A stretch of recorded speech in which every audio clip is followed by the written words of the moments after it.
Alright everybody, are you ready to be sprinkled with knowledge from my brain? Here we go. New unsealed court files reveal that John McCain pushed the initial Steele dossier before dying.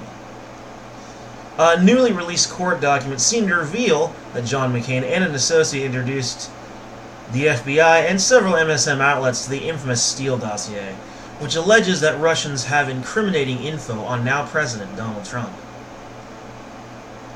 McCain denied supplying it to BuzzFeed after the dossier's funding by the DNC, but fully admitted it to giving to the FBI. Bill Priestop of the FBI confirmed that the first 33 pages were in fact supplied by McCain in 2016.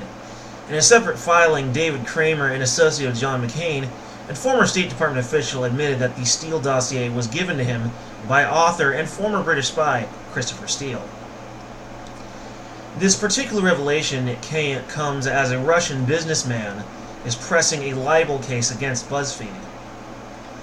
McCain then gave a copy of the dossier to the then head of the FBI, James Comey, on December 9th.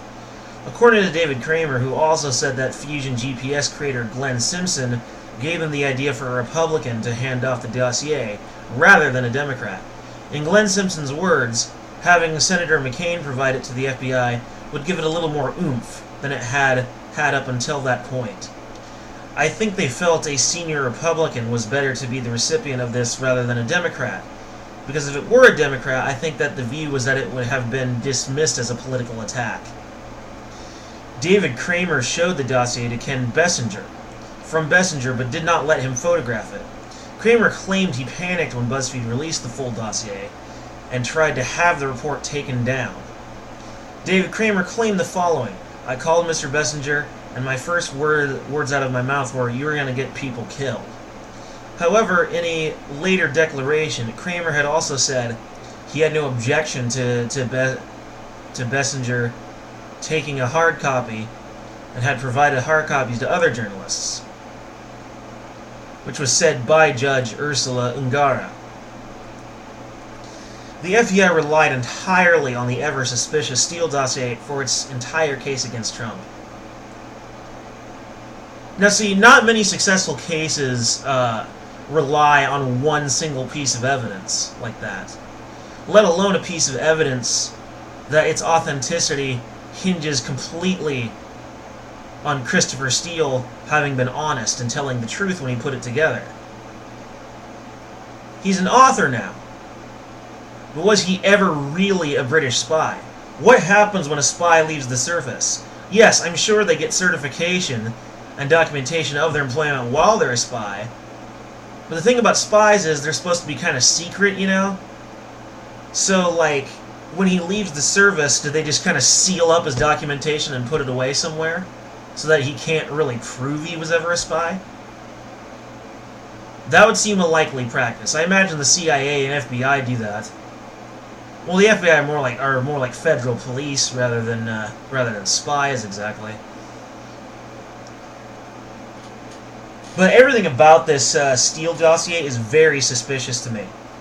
Why would you show it to Bessinger and then later say that he was willing to give him a hard copy, give everyone a hard copy, if he didn't want him to report on it?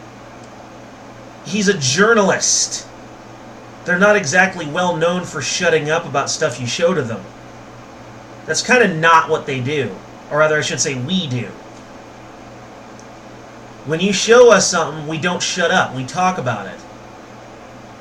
That's kind of our job, you see. You know, unless you work for the mainstream media, then you completely shut up about something if it doesn't fit your little narrative. The two ideas are completely contradictory. Oh, I'll show you this hard copy. Oh, but don't show it to anyone. Don't talk about it. But here you go. What the fuck? That doesn't make any sense. Oh, and you'll have a senior Republican like John McCain give the dossier so it doesn't look like a political attack. Why would you be afraid of it looking like a political attack? Really? Maybe because it fucking is. I will freely admit I do have something of a right-wing bias. But you liberals out there, you can't deny that this Steele dossier shit, this This looks hella suspicious. This is shady AF. And it all hinges on Christopher Steele being an actual spy and telling the truth. Shit we literally can't possibly know. And you're just gonna accept that? How naive. Anyway.